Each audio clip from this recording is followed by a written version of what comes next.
At one point we stopped for a break and a stretch, also having reached the end of the road at a river. Whilst stretching, yawning and admiring the riverside scenery, I discovered that the bike tail light was not working, and that the red plastic was somewhat cracked too. Maybe because Javiera revealed that she had been sitting on the actual tail light, rather than the pillion seat. She had said a couple of times previously when we were riding, for me to pull over, because she was falling off. I thought that she meant that the weight of her heavy backpack was dragging her down off the seat, but actually she was falling off because her ass was hanging off the tail unit, not where a passenger is supposed to sit. She had also mentioned that she needed to get some gloves, because she was holding on so tightly her hands were hurting. Which likewise confused me, as I had told her she didn't need to hold on so tight, or at all. It transpired that the bulbous backpack on my back was not allowing her room to sit on the pillion seat correctly, and consequently she was sitting further back than she should have been. We solved it by getting her in the seat first and then putting my bag on afterwards, which she lifted above her lap. I was a bit fucking annoyed about that at the time, as it meant I had a busted taillight, which pretty much prevents one from riding safely at night, as a bike becomes almost invisible from behind with no tail light to illuminate it.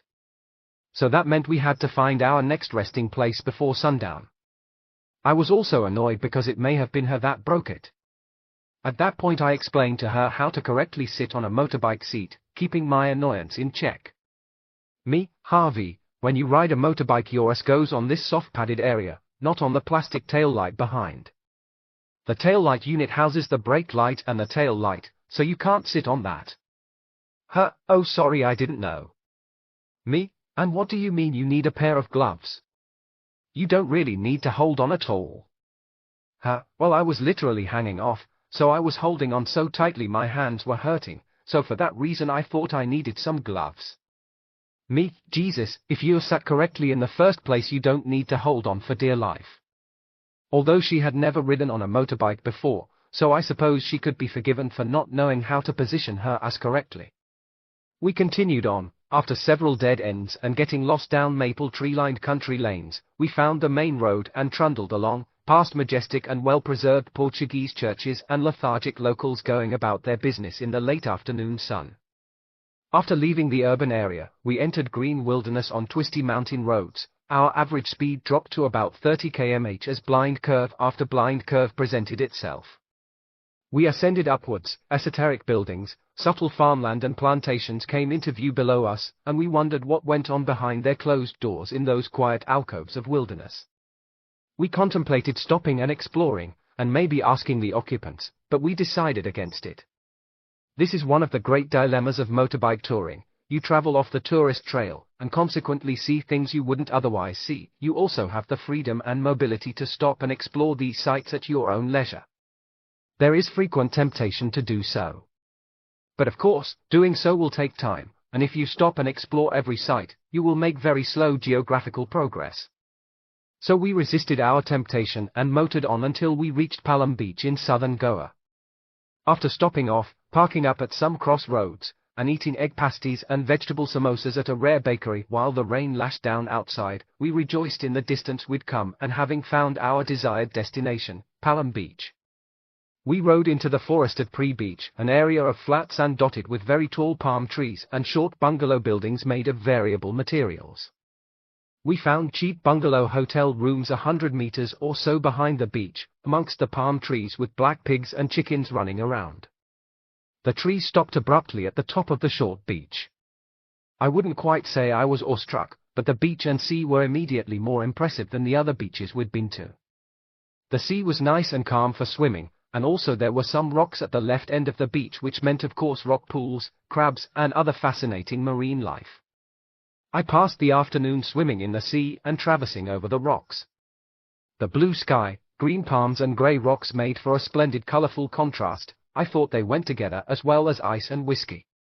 After drying off on the beach, I was accosted by a friendly Indian woman who invited me to look at the range of souvenir goods in her thatched shop, which I did so.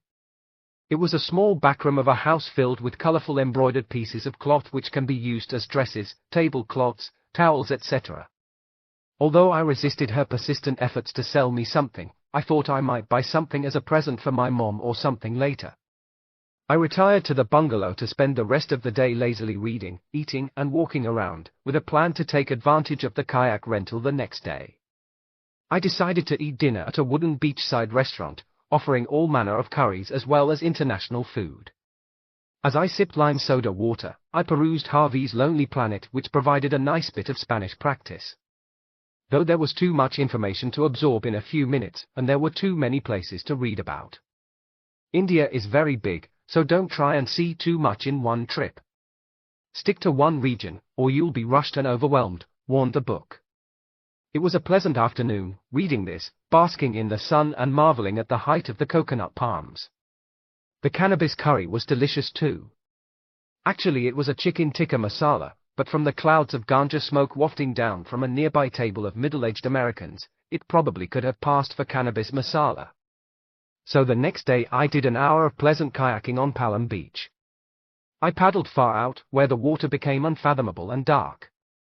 I peered down into the dark water, wondering if any kind of aquatic predator was circling me. I paddled around the headland into the next cove, which seemed to be a fishing cove as there were many moored-up fishing boats, and the stench of fish hung in the air.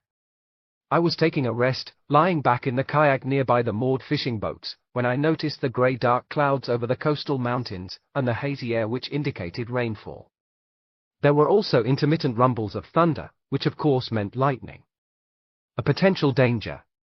The clouds were some distance away, but storm clouds can move deceptively quickly. I looked around the beach and rocky area for shelters against any unpredictable and threatening lightning strikes. The ominous cloud seemed to be coming towards the sea. Would I have enough time to paddle back around to the original beach before the storm arrived over the sea? Being out on the sea in a kayak in a thunderstorm would be asking to get electrocuted. I figured that it had taken me only 10 minutes to paddle that far from the first beach, so I could make it back in similar time. So I went for it, paddling quicker than before, my eyes constantly monitoring the growing thunderous mass in the sky. I made it back a few minutes later, and safely pulled up on the beach, panting and relieved. I had paid for an hour of rental, and only used 40 minutes, but there was no way I was going to risk a lightning strike. After returning the kayak, I found my jeans lying on the beach unattended. Harvey had said that she would wait with them for the duration I went kayaking, but she was nowhere to be found. The kayak rental guy said that she had been abducted by the woman with the souvenir shop. I waited, and sure enough, a few minutes later Harvey returned with an armful of clothing, earrings, and other things. I reprimanded her for leaving my jeans unattended, as in the pockets were my wallet with a substantial amount of cash, bank cards, and also the motorbike keys. She just brushed it off by saying, "Huh, what are you worried about? Nothing happened."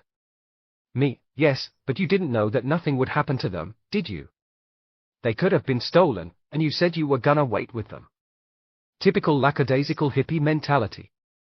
She showed me all the stuff she had bought. I'm gonna sell these back in Santiago for a profit. She beamed. The storm never reached the beach, and shortly after that, we were back on the bike again, cruising steadily down south to Gakana in Karnataka state, just a few miles south of Goa. The road was decent, sometimes straight, sometimes twisty, but a bit busy. We often got stuck behind slow trucks. Slow-moving trucks. The bane of the motorcyclist. Their frustrating, sub-speed limit progress, which slows everyone else down. Their large dimensions blocking the view of the road ahead. Their large engines belching diesel fumes in your face as you peek out beyond them for an opportunity to overtake. And then when you open the throttle and overtake, you are greeted with another slow-moving truck. After a while we turned off the main road and progressed towards Gakana down country lanes with broken surfaces amidst soggy rice fields and flocks of large bats. Night fell, and through the darkness and rain the headlight highlighted a road barrier ahead. It appeared the police had set up a checkpoint and were checking licenses. Sure enough, a stern-looking cop gestured for us to pull over and stop. As we dismounted the bike and removed our helmets, I began to prepare what I was going to say. He ushered us into a small wooden office where another brown-uniformed cop was waiting. One of the cops demanded, "Have you got your license, an international driver's permit?" I gladly pulled out my license and hopefully explained that the IDP was in the post. "If you don't have the IDP, there is a fine. 2,000 rupees. Do you have any drugs? Tell me now, because if you have, you'll go to jail. He was obviously angry and out to bust someone. His dark, hard eyes brimmed with anger as he spoke. I replied that I didn't, but not believing me, he grabbed my wallet and searched every fold in it for any illegal substances. I worried that he might plant drugs on me and then claim that they were mine. I also worried that Harvey would have some ganja on her that the cop would find, though he didn't search her. He then went on to ask me if the bike was mine, and I replied that it was, although the documents weren't in my name. He said something like, "You can't come this far if you're only renting from Mumbai, you have to stay in the area that you rent in blah blah blah." Strangely though, after a few tense moments of wallet and pocket searching, he said, "Just go," saying nothing more about the fine that shortly before he was determined to give me. Of course, I didn't argue, and me and Harvey hopped back on the bike and drove off before he could change his mind. Prior to this I had had many close encounters with police in various countries, but none like this one. The whole affair was done in a very unsettling, intimidating way which made me feel unwelcome. Moments later, the clouds released their water as a thunderstorm started, and we sheltered under the corrugated iron roof of the local bus station and waited for the rain to stop. It was at that moment, peering out into the blackness, hearing the rain loudly hammer on the tree leaves and roof, with the occasional bang of thunder, and feeling intimidated by the unfriendly cop encounter, that I felt lost. What's the point of all this traveling? Why am I putting myself through this stress and hassle? To what end? I thought. A short while later, when the rain had abated, a guy approached us asking if we needed accommodation. Not wanting to search for a hotel in such unfavorable conditions, we accompanied him to a nearby plain, austere hotel which cost 300 rupees a night each. We wearily agreed and paid up, and retired to our separate rooms. For an hour or so, I lay on the bed staring up at the ceiling, feeling like I was in a place I shouldn't have been in, still shaken by the hostile cop encounter. I showered and left the hotel for an evening food foraging mission. After a few minutes of wandering the dark, wet, musky streets, I stumbled across a restaurant that was thankfully still open. Things in rural India close frustratingly early, and gobbled down some barely memorable food. I couldn't miss the opportunity to sample Indian red wine, which I spotted in small bottles behind the bar for only 40 rupees. I bought some and swigged it. It wasn't exactly a fine Chilean Merlot, it was a bit on the sweet side with unwelcome added sugar, but it was actually drinkable, better than some of the dross you might find at a teenage house party. A few minutes before I hadn't even known that India had a wine industry. I was approached by a Russian-Ukrainian guy outside who asked in broken English if I wanted to smoke ganja with him. I declined, as someone who doesn't enjoy the paranoia and panic-inducing effects of the pungent green plant. I had no objection to him smoking it, as he sparked up a pre-rolled spliff. But it made me wonder, why are so many travelers druggies? Why do they come all the way to countries like India on the other side of the world, with all its attractions and wonders, and then spend most of their time preoccupied with scoring and smoking cannabis, or any other recreational drug, an activity that they can do in their home country just as well? Is that the height of their travel aspirations? You can't travel and take advantage of a new place properly if you're constantly in a stone stupor. The next day we walked down to the beach, past small shacks selling CDs and multicolored clothing. We stood on the brown sand and looked out to sea. I surveyed its swimming potential, which didn't look good, and Harvey probably thought I can't swim, but wouldn't want to swim in it anyway. We resorted to sitting on some granite rocks to the side of the beach and talked. Some nearby trees provided thankful shade from the burning afternoon sun. A while later we moved on to Cuddle Beach, which is located on the other side of the headland. To access you have to leave Gakana town, head up to the top of the headland and descend a footpath from the cliff above. So that's what we did, me leaving the motorbike in the car park at the top of the cliff. It was a sweaty haul of heavy bags down the rocky path and across the beach to the smattering of thatched bungalow accommodation. I was happy with the thatched hut, not least for its beachfront location, offering wonderful views of dolphin-inhabited ocean.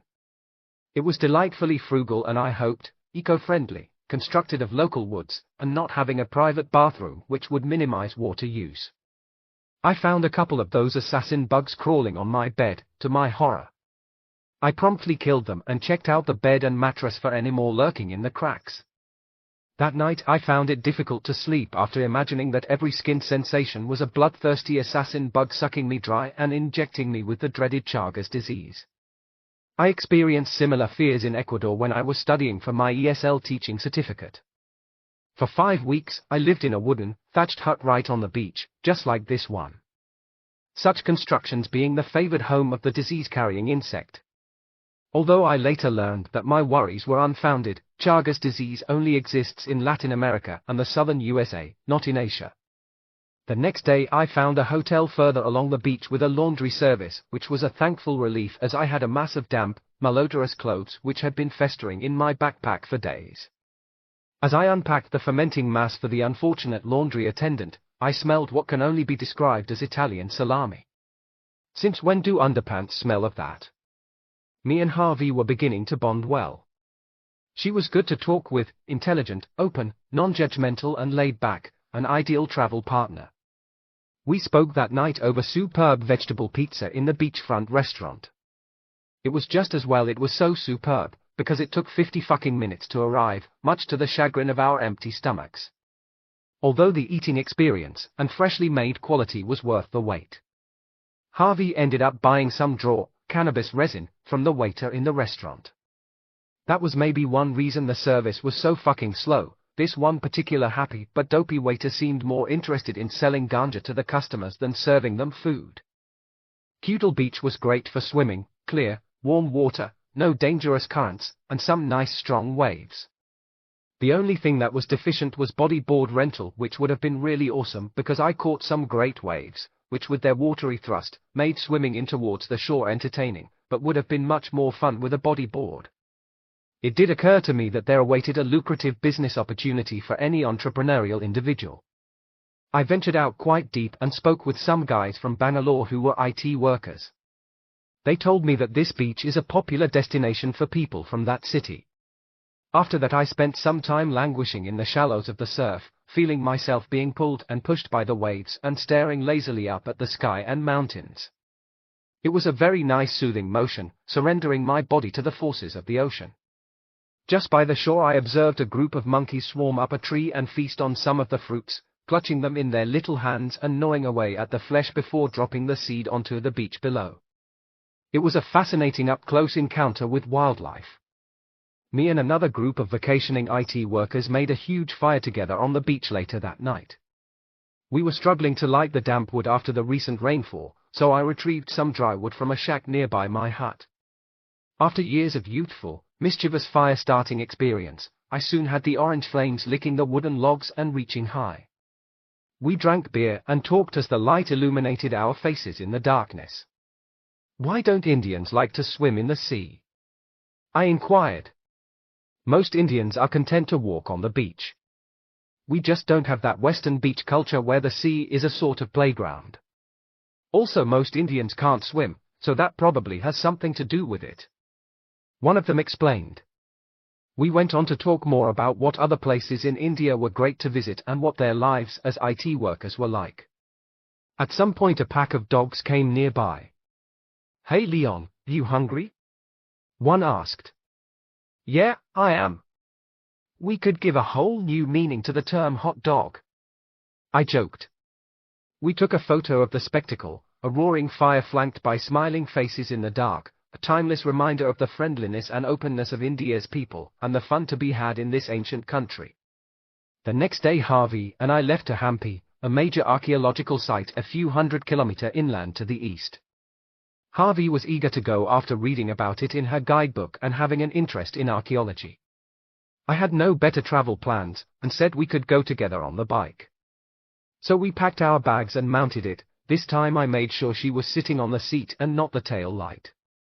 After traversing the cracked road surfaces of the coastal roads, we soon found the main road heading inland. Before long, we were cruising along nice good quality open roads through forest, great for biking. Incidentally, what makes a nice road for a motorcyclist? There are several things. It must be surfaced with good quality, good condition tarmac, free from ridges, potholes, gravel and oil spillages. These hazards are particularly menacing to motorbikes with their inherent two-wheeled instability. The road should also be wide and open, permitting good visibility of the road ahead. It should also be relatively traffic-free. For this reason minor roads in rural areas often make great biking roads. Finally, it should be encircled by great scenery.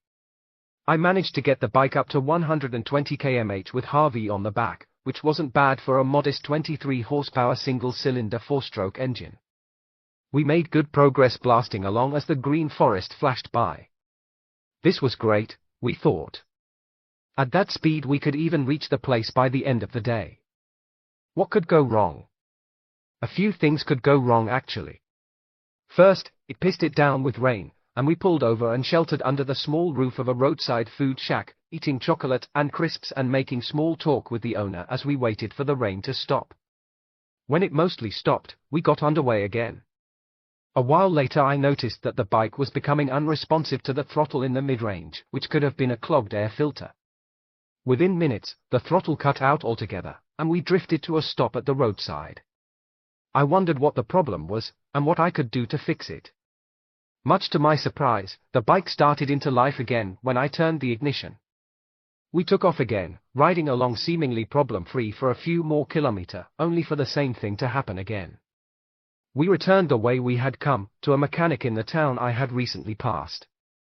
After a brief examination of the machine, he mentioned that it seemed okay but that I should take it to the Bajaj service center in the next town. By this time, it was early evening, dark and raining hard again. I shifted into one of the less positive states of being on the trip. I was cold, wet, and hungry, and then this piece of shit bike was playing up again, the second problem in 48 hours after the chain had fallen off the day before. As well as the breakdown and the unpleasant physical state I was in, I felt embarrassed, because I had told Harvey that we could go to Hampi on the bike, and she agreed enthusiastically. So then off we went, and only an hour or two later it broke down, stranding us both in fuck-knows-whereville, and I felt a right idiot. On that rain-soaked, unfortunate night we luckily found lodging nearby. After undressing myself of my soaked and dirty clothes and dressing in dry clothes, I eagerly headed downstairs to the restaurant, not a little enthused at the thought of some curried animal, naan bread and 2 large beers. Sure enough, dinner of chicken tikka masala with naan bread in the decorated, antiquated restaurant was a positive end to the day. Motorbiking pain or pleasure, India was still worth visiting for the food alone, I thought. The next morning, I woke up with a headache and itchy eyes, like the beginning of a flu. Were there any mosquitoes present? Was it the beginning stages of malaria? My perturbation was short-lived when I remembered that I had been religiously taking my anti-malarials. Harvey knocked on my door and revealed to me that she intended to get the bus to Hampi, because she was on a tighter time schedule than me and didn't want to waste any more time with my less than reliable Bajaj. I urged her to do so too, not wanting her to waste time waiting for the bike to get repaired. So that's what she did, us arranging to meet in Hampi at a later date. After she took off to the bus station, I paid the bill and walked outside in the bright morning sunshine. After fighting off a zealous porter who wanted a whole 100 rupees for carrying my bag from the room to the motorbike, I ended up giving him 30. I was delighted to find that the bike started up first time, and lo and behold, actually made it all the way to the unremarkable town of Hubli a few hours later. It must have been some part of the engine getting wet from the rain the night before which had caused the trouble. The first thing I did when arriving in the afternoon traffic was locate the Bajaj service center. Ah yes, the official Bajaj service center. This would surely mean the end of my mechanical problems, the uniformed serviceman and professional-looking waiting room seemed to imply. The young technician declared that I needed a new chain sprocket and a new spark plug. Nothing major, but I told them to give the bike a full checkup while they were at it, so any undiagnosed fault wouldn't leave me stranded and frustrated again. I left the bike there and caught a rickshaw back to the city center and found some dingy but cheap hotel room right opposite the bus station. I spent the next day or two walking around, trying to find something of vague interest, and drinking at night. I ate a spectacular green spicy curry, which or may not have been the culprit in giving me an acute case of the shits, which made me shit no less than 6 times in one night, not an easy thing especially as the toilet was a hole in the ground with no seat. Seatless toilets are not easy for the Westerner. Having to crouch down, thighs burning, your arms straining to support you from falling back, as you desperately try to unload your cargo without getting shit on your ankles. I tried smoking again one night. Bidis are small tobacco leaves rolled up and tied by a small piece of string. They cost about 30 rupees for 20, and are smoked by the poor who can't afford proper cigarettes. Cigarettes, being somewhat more costly, actually a status symbol in India. It had been so long since I quit smoking as a teenager that I had forgotten what it was like to smoke, and I thought I would try it again after encountering these unique to India rolled tobacco leaves. As I lit one and inhaled, the unpleasant, burnt, tarry smell that accumulated in the back of my mouth immediately evoked memories of my teenage rebelliousness of smoking underage, the thrill of buying them underage, and also anxious, furtive smoking sessions in hidden locations, away out of sight of school teachers or anyone we knew. Then came the head rush, the slight sense of dizziness and weakened muscles as the unfamiliar stimulant drug of nicotine hit my system. As I sat there at a table in a darkened restaurant bar, with the tobacco smoldering away, I wondered. Why smoke at all? Why is it still such a common activity? Why engage in a behavior that costs a lot, clogs your lungs so that you become hideously unfit, and may give you cancer or heart disease in the long run? Smoking is widely believed to be addictive and a difficult vice to give up. I suspect that when smokers say that the habit is addictive, they actually mean that smoking is hard to quit because they enjoy smoking so much, rather than any actual physical bodily dependence on nicotine. As an ex-smoker, I am not sure how addictive nicotine actually is, as in its chemical potency to cause dependency, but I maybe not so much. I smoked for about 2.5 years, then quit, and although I experienced some craving and withdrawal symptoms of irritability and restlessness, I remember thinking that shunning the habit wasn't monumentally difficult and certainly easier than popular opinion claimed it was at the time.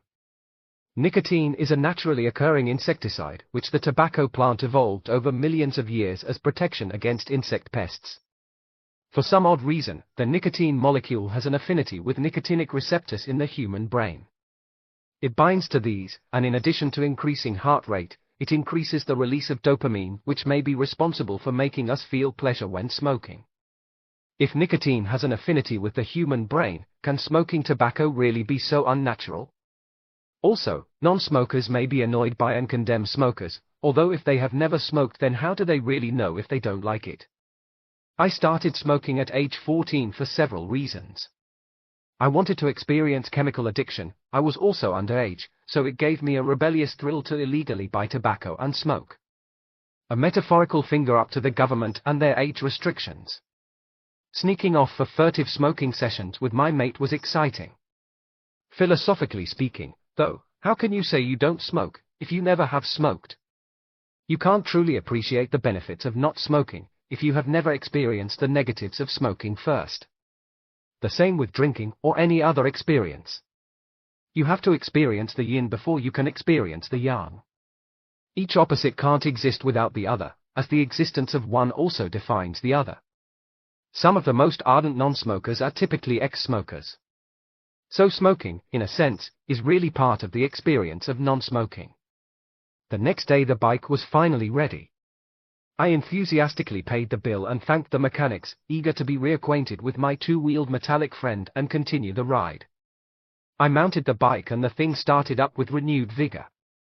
It happily buzzed back to the hotel where I hastily packed up my things, stuffing them into the large backpack I had. I ascertained the way to Hampi was to the east, and a few minutes later I found myself on the town outskirts. I came to a stop at some traffic lights, when the engine suddenly died. I actually laughed, thinking that it was some kind of supernatural joke, as how could a bike fresh out of the service garage break down? The electric start switch didn't respond to repeated presses, as my laughter turned to disbelief and anger.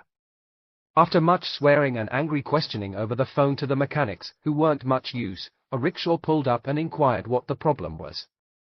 Luckily this stranger had some mechanical knowledge, and checked out the electrics. Quickly determining that the spark plug was healthy, he uncovered the silent culprit, a burned-out electrical fuse. He yanked it out with his fingers and confidently declared that the bike would be okay from then on. The engine blasted into action in response. The negligent mechanics back in Hubli clearly hadn't checked the electrics. The moral lesson that I deduced from the unfortunate affair was that if possible you should observe mechanics do the work that you have requested, so you know for sure that they will do said work, or otherwise ask for proof of the work done. I paid the good man a couple of hundred and continued on my way, out of the town and into the flat green countryside. A few hours later, in amongst hilly countryside, I followed the signs for Hampi. I turned off the main road and rode the bike down the narrow lanes, and into the maze of tourist hotels and restaurants near to the river. This was Hampi, the ancient riverside village. I settled on a small, cozy basic room that appealed to me very much for its size and wallet-friendly price of only 300 rupees. I talked with the owner and he said that snakes could be found down by the riverside, however I would have to venture down there very early at dawn to catch a sight of the elusive serpents he mentioned. I went searching for such creatures that night, the torch from my cell phone illuminating dark tropical vegetation and my tentative steps. But I didn't find any. I spent a few days in Hampi, which is a significant historical and archaeological site, situated next to a wide, slow-moving river. The small town has centuries-old ruins depicting multi-armed Hindu gods with monkeys climbing over them, a bit like something out of the Tomb Raider games. I envisaged there being some kind of priceless magical artifact hidden somewhere deep in the tombs that I would have to overcome falling rocks, spear pits and poisoned arrows to find, and on doing so, the artifact would give me the power to open all of my chakras and my spirit to leave my physical body and fly to the 12th dimension of ultimate reality and experience nirvana and ultimate awareness. Or something. Of course, nothing so extravagant happened. I spent the days looking at the ruins and temples, with the aid of a booklet describing the place which I bought off a kid who very persistently tried to extract an inflated price for it, but in the end my tried and tested haggling skills brought the price down to about 30 rupees. But even with the aid of the guide I was confused and frustrated. The booklet only gave the most basic of information on the town. When I visit a historical site I want to know everything of significance to a profound level, such as what purpose the building was used for, why it was designed with such features etc., yet this information was lacking. It was so infuriating. How can you appreciate something if you know nothing about it? Before embarking on a journey, and at times during the journey, you must ask yourself, why travel? What am I really getting out of this? Traveling for the sake of it can be a lonely, disillusioning experience that feels like a waste of time and money. It really is important to have a clear purpose for traveling. And guidebooks such as The Lonely Planet are only that, a guide. You have to make your own trip, so that it has maximum subjective importance for you. Don't do all the things the guidebook tells you to do, just because it tells you to do them. That is the path to non-fulfillment, wasted time, and frustration. Consider your interests and goals and plan your trip accordingly. Don't go to some bullshit museum or statue just for the hell of it. Even if you are provided with the information on a site by a guidebook or guide, what have you really gained? You must ask yourself what profound significance the place is to you personally. I bet if you were to ask the hordes of tourists outside any major tourist site, why are you visiting this site, and what does it mean to you? You would probably get many answers like, because the guidebook said to. Everyone else visits it. I don't know. Me and Harvey met again, in a rooftop cafe, and she said she had missed me in the days that had elapsed, greeting me with an enthusiastic hug. We spent the afternoon chilling on a rock next to the river, observing the river flow its course and listening to the wilderness and quiet, whilst she smoked a spliff and chanting some mantra in some kind of cannabis-induced trance. Hampi was a good place to chill out, I decided. A bit aggressively touristy though, vendors trying to sell you tours at inflated prices. After we had relaxed on the slanting rock face in the afternoon sun, we walked through the riverside grass next to the river. Like many places in India, there were numerous cows chewing on the grass. I stopped to look at one contentedly chewing away. A short while later it stopped eating, looked up and turned its head towards me. Cow, what the hell are you staring at? Me, nothing, I was just watching you eat the grass. I found it interesting the way your mouth moves. Cow, oh okay, well would you like it if I stared at you eating your lunch? Me, I suppose that might unsettle me a bit. I just found it fascinating the way you bite and chew the grass with your mouth, didn't mean to disturb you. Cow, well how do you expect cows to eat? Do humans eat food through their ears or something? Me, we eat through our mouths like cows do. Look cow, I'll tell you one thing, you are damn lucky you live in India where cows are not a menu item, and you can live out your days long and happy without ending up as a Big Mac. You should be thankful. Cow, well yes, that is one thing.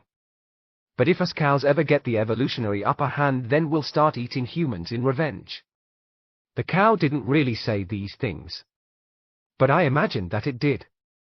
Later that day, high on the pleasure spectrum, was the Indian head massage which I received after being approached by a woman near the river. I've never known anything so relaxing so quickly. You wouldn't think that the head and neck are particularly sensitive areas that would be receptive to a pair of massaging hands, but oh, they are.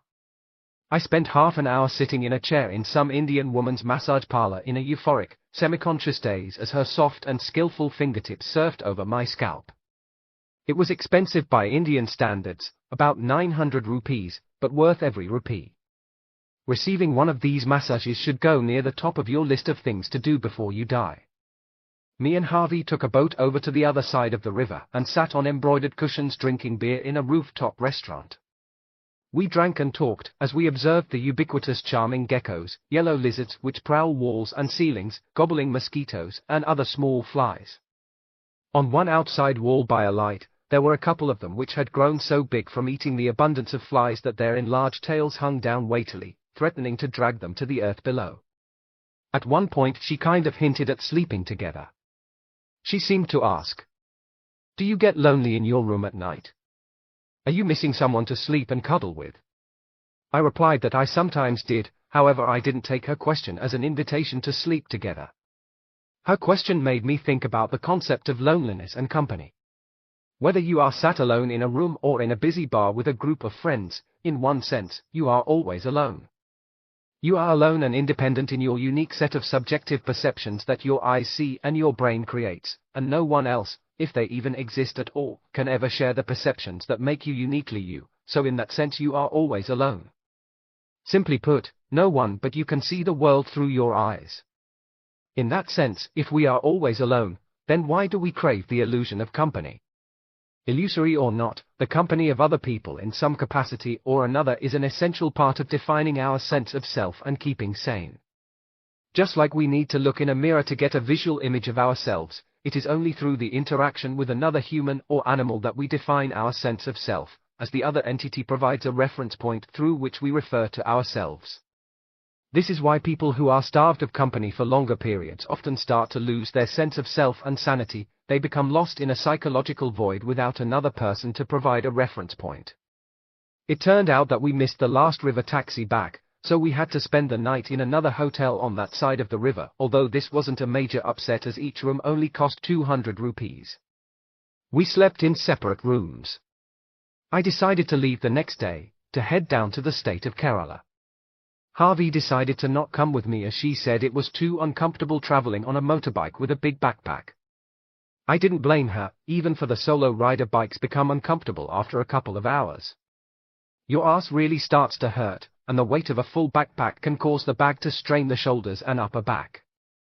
We did make a tentative plan to meet again down in the southern state of Kerala.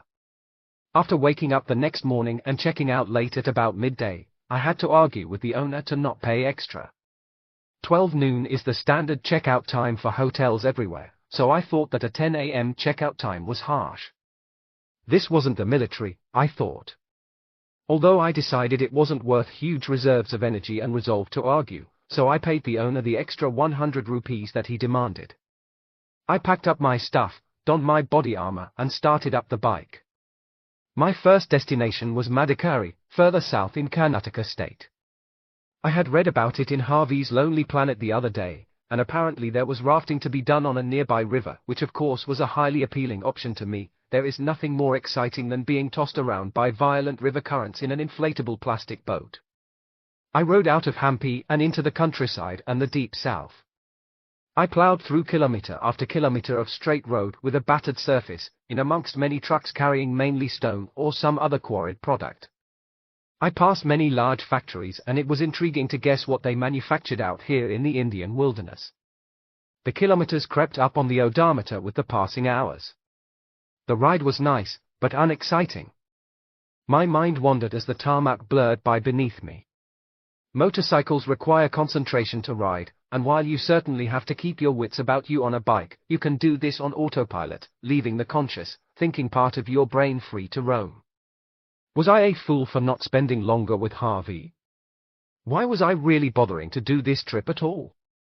Was I wasting my time when I should be figuring out my next career move?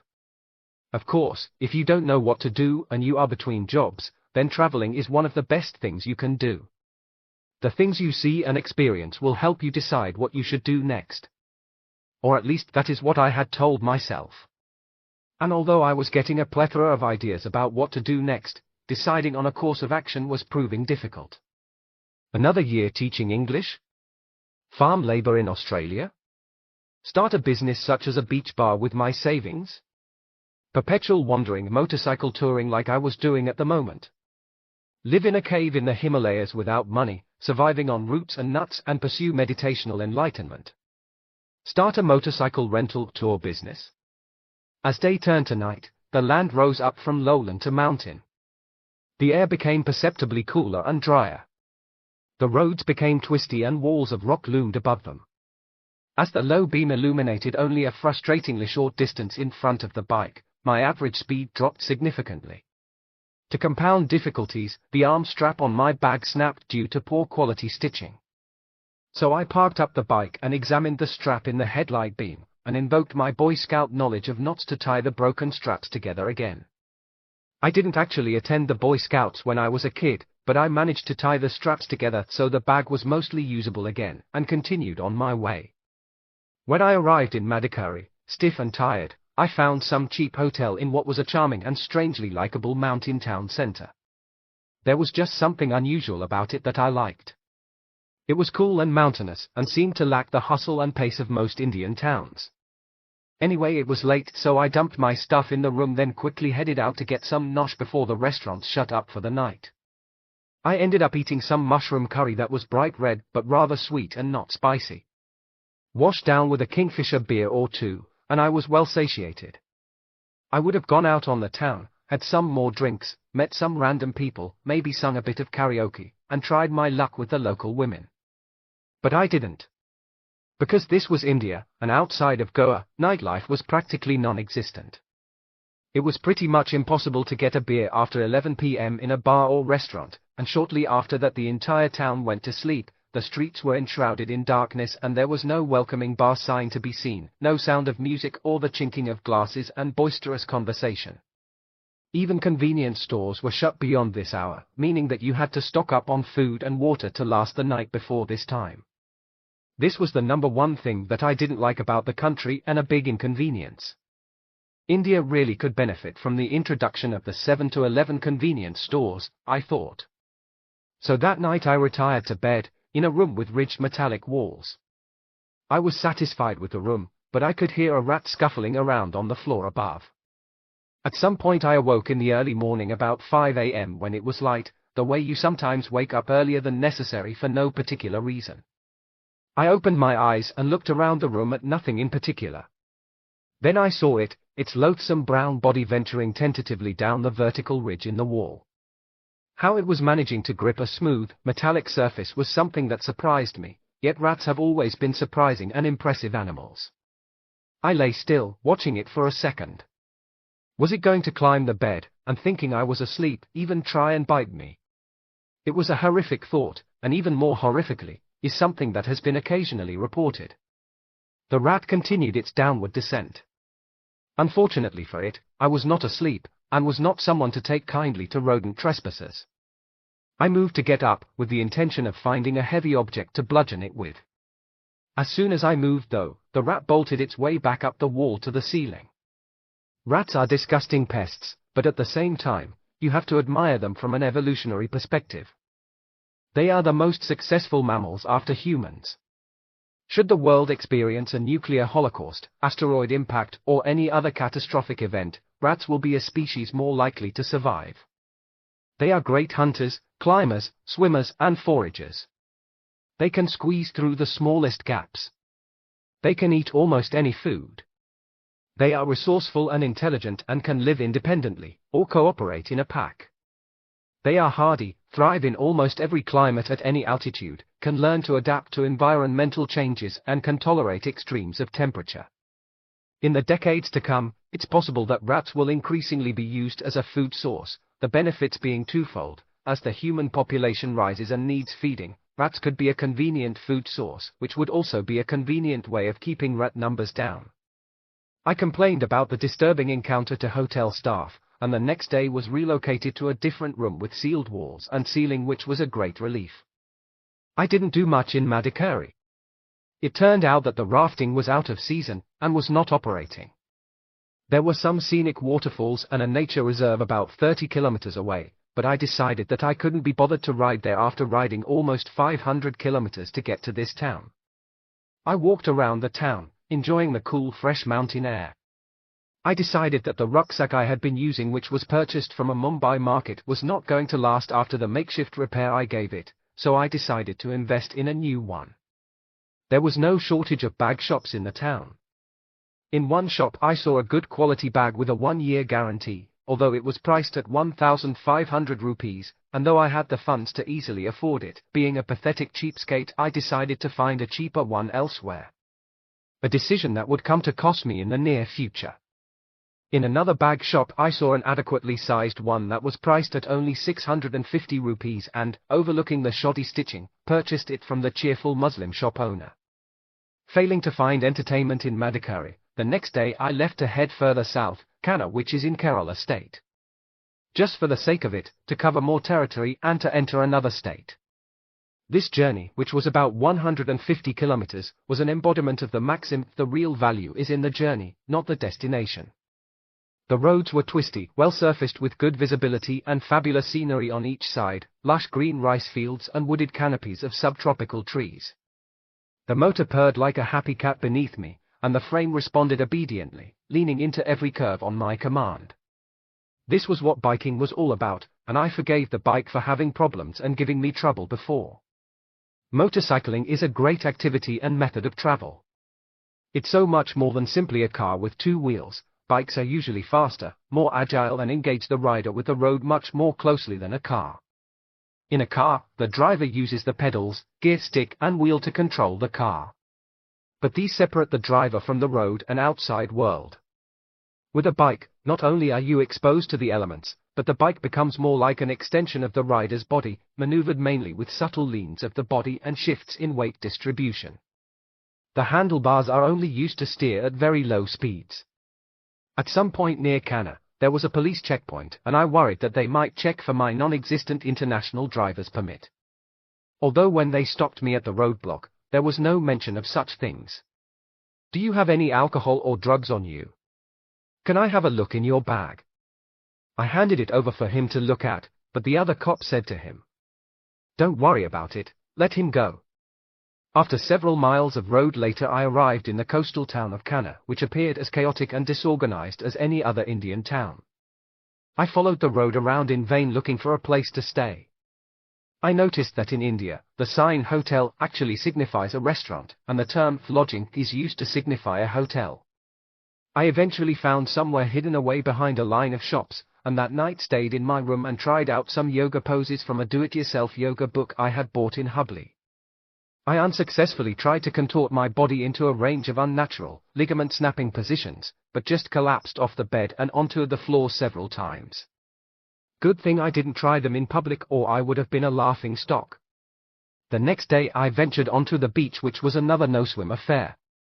Like on other beaches in India, I was mobbed and photographed by another friendly gang thinking, "Oh look, a white foreigner, let's take photos with him to show our friends and relatives," before I ventured away and gazed over the bridge of a river that led into the sea, flowing over the beach.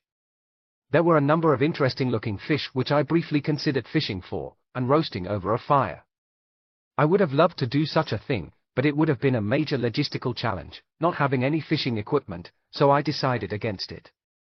Whilst I gazed into the murky waters wondering what aquatic mysteries it may have held, I was approached by a man who struck up a conversation. We talked, and it turned out he was actually a ship captain who had traveled the world seas extensively over the last couple of decades.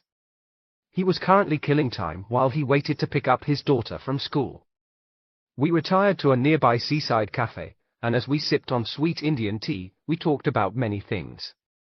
He revealed to me that the richest people in India are the alcohol company owners, for two reasons: the sheer number of people in India, many of whom like a drink, and that these owners have a monopoly on booze production.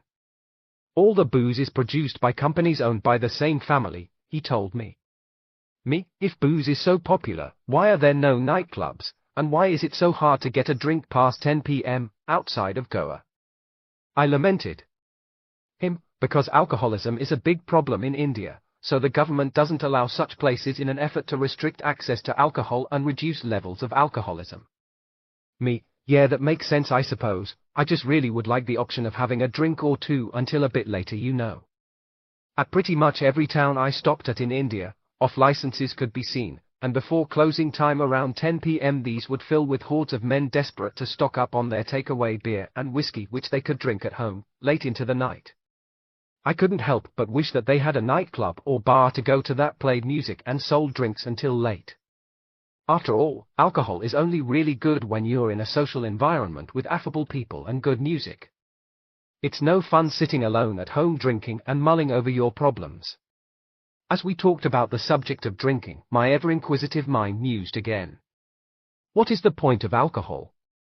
Why do so many drink it, and for what purpose? It may be fun and make you feel warm and sociable, but who can forget the horrific hangover the next day? Why, fundamentally, do people drink to attain a state of slowed reactions, lowered inhibition, and increased talkativeness? Why is that state preferable to a regular sober state? Also, is alcohol fundamentally a force for good or bad on the whole? There are many points on either side. It acts as a comforter for people in distress, a social stimulant that makes people talk, open up and share stories and experiences they might not otherwise. This leads to cemented friendships and strengthened bonds, also late-night hookups and sexual experiences that sober participants would be too inhibited to try. It inspires artists to perform, writers and painters to see things from another perspective. It inspires bands to rock and fans to sing along loudly with passion. Of its negatives, it causes aggression and violence, and many deaths as a result of alcohol-related illness, such as liver failure, dementia, and cancers of the liver, throat, and stomach, as well as weight gain and a flabby belly. Not to mention thousands of fatal road accidents a year. It can cause depression and people to blow obscene amounts of money in nightclub visits, as I know very well. It can cause people to say and do things they regret with possible severe consequences later.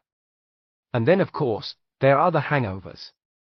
The waking from a pleasant dream, to a pounding, throbbing head, sore eyes, nauseous gut, gasping thirst, and a body that wants to remain in that position until its cells have regenerated some energy from the night's poisonous onslaught. Oh, and an empty wallet.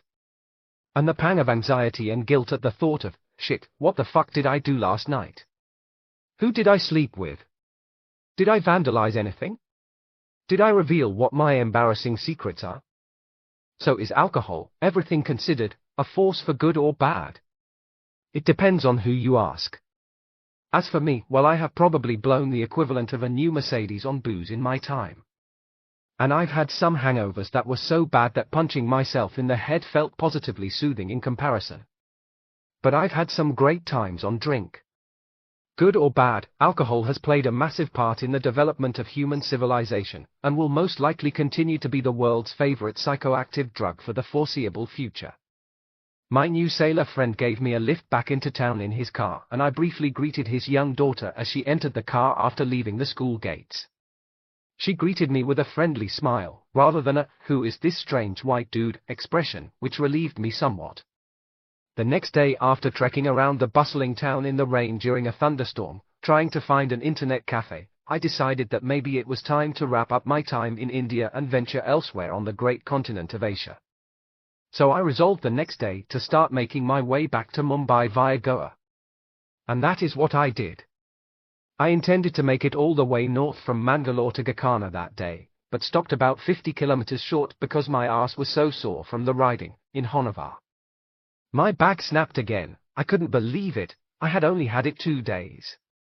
The plastic eyelets through which the back straps go had torn off, away from the fabric of the bag.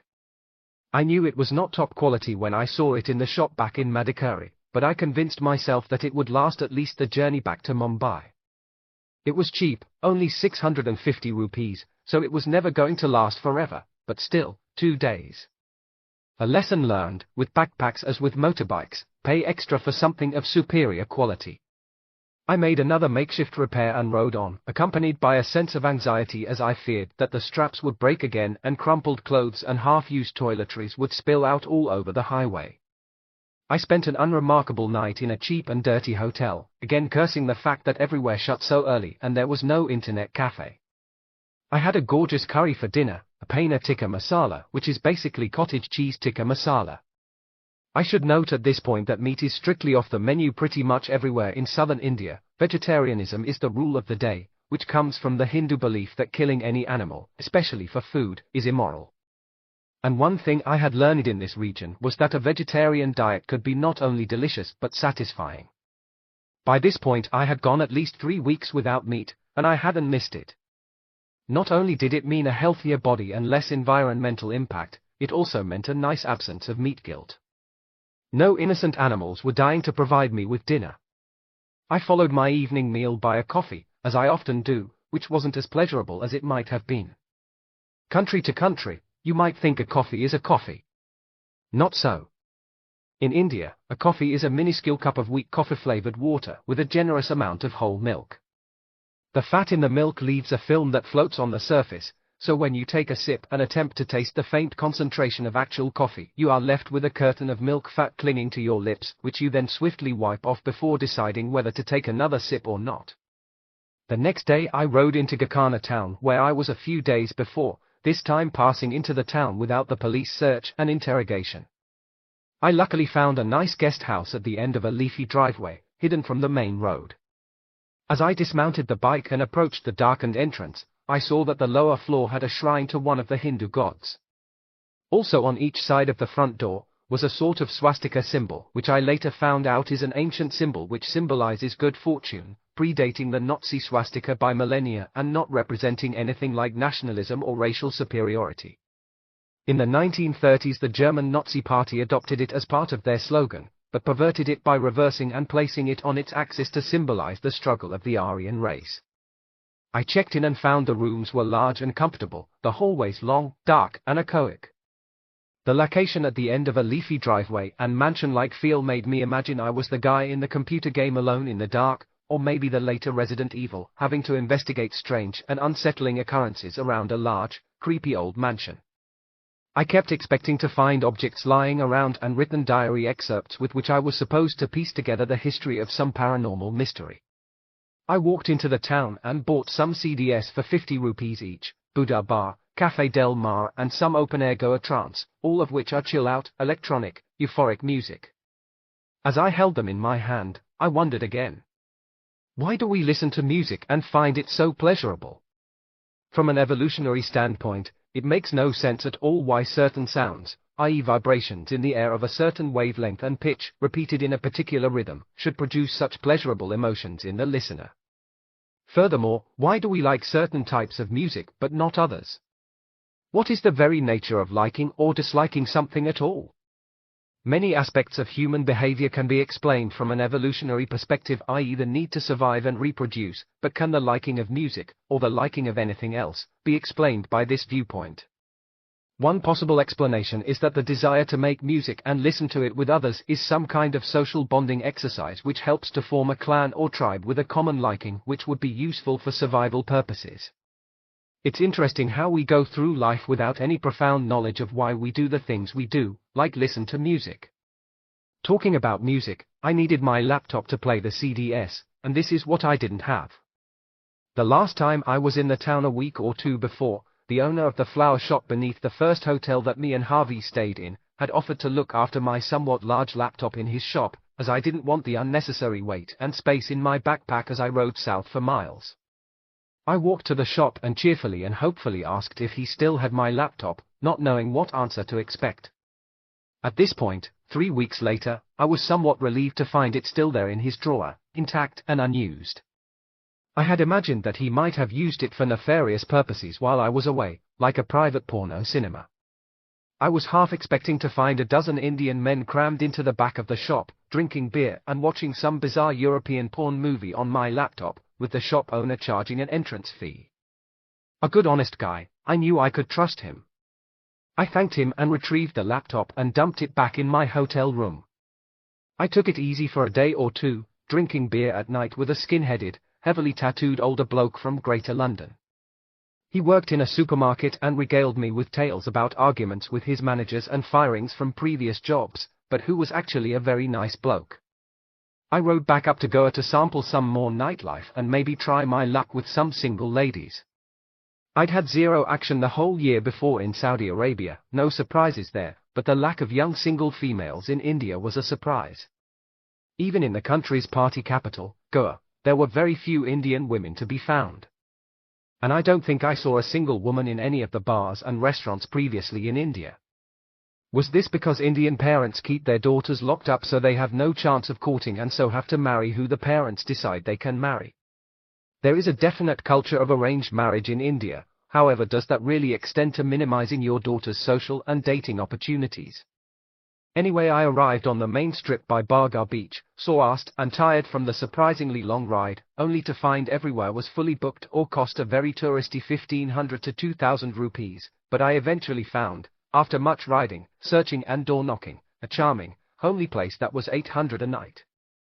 There I remained for 3 days, in part relaxation and part existential despair, reading The Shadow over Innsmouth by H.P. Lovecraft, and drinking and eating.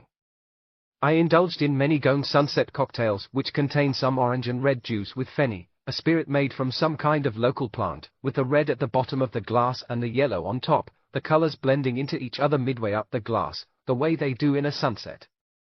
It was as beautiful to behold and marvel at in my hand, as it was to wash over the taste buds in my mouth. I drank with an effeminate Indian diamond dealer who lived in Bangkok, Thailand. He filled me in on details of my next destination, most of which I can't remember, although I did remember that when we got hungry after drinking a lot, we went for food at a 24-hour restaurant.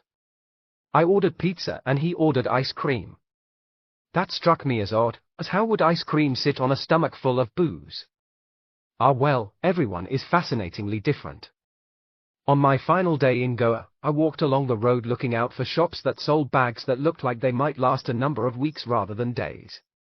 After a short negotiation in one store, I bought yet another backpack, which I analyzed to be of sufficiently good quality to last long enough to make the journey back to Mumbai at least. With the resolve and desire of someone to go places, I hastily packed up my stuff, paid the hotel bill, started the bike and pensively rode away. I made my way from the coastal narrow lanes to the main roads, heading north. It evolved into a beautiful day riding on the bike on fantastic roads, which thankfully were mostly clear of slow-moving, smoke-belching, view-blocking trucks. After several hours of wind-swept speed and a hurting bum, I pulled up in some nondescript town on the main road. That night I stayed in a basic hotel in a room which may have been an insect aquarium for all the flies and beetles crawling around the bedroom light.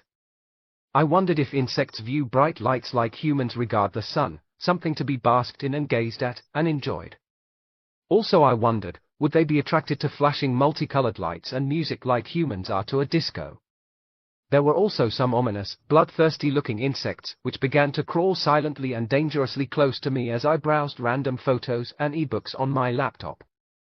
I didn't want to be a free blood meal for them, so before sleeping I shifted the bed away from that wall to the other side of the room.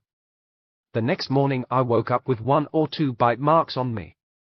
But probably much less than if I had slept under the insect premier night spot, the bedroom wall light.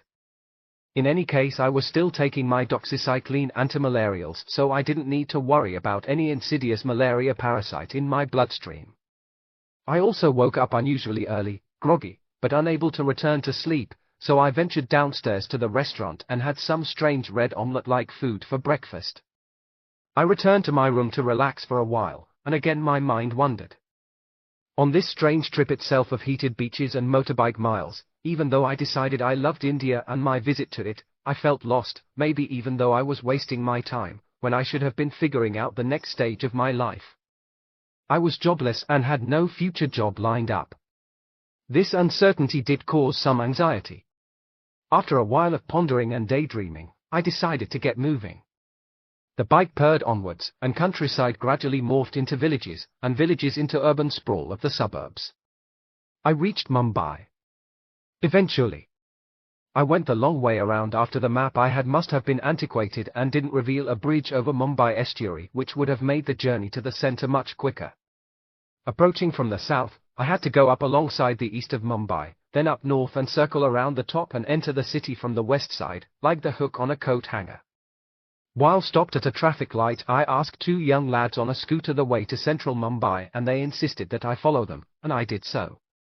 As we slowly filtered through traffic the minutes passed, and we didn't seem to be getting any nearer to our destination. I wondered if they were playing some cruel, give the foreigner false directions prank on me. But they weren't. I waved them goodbye at a turning a few miles later and within minutes arrived back into central Mumbai. After a few wrong turns and wondering where in the great city I was, I found some familiar-looking roads and soon found the hostel where my journey had begun 2 months previously. I burst in at around 10 p.m., feeling triumphant that I had travelled half of India on the bike and returned trouble-free. The owner seemed pleased to see me, and welcomed me back. Although I didn't plan on hanging around, I intended to sell the bike and leave India as soon as I could. I inquired to some joint-smoking French guys in the kitchen if they would like to buy a motorbike for €600. They declined, and I determined from their faces that they probably had never ridden a motorbike before, and found the idea very daunting. Either that, or they were too stoned to understand what I was asking. But it was worth a shot. The next day I returned the bike to the bike dealers, receiving 41,000 rupees back for the motorbike, which was about £150 less than what I bought it for. Not a bad return for 2 months' use and several thousand kilometers on the clock, and considering the bike had an oil leak which had been irritating me since Goa. After a quick chat about the pleasantries of the trip, the Sikh owner paid me in cash about half an hour later with no fuss.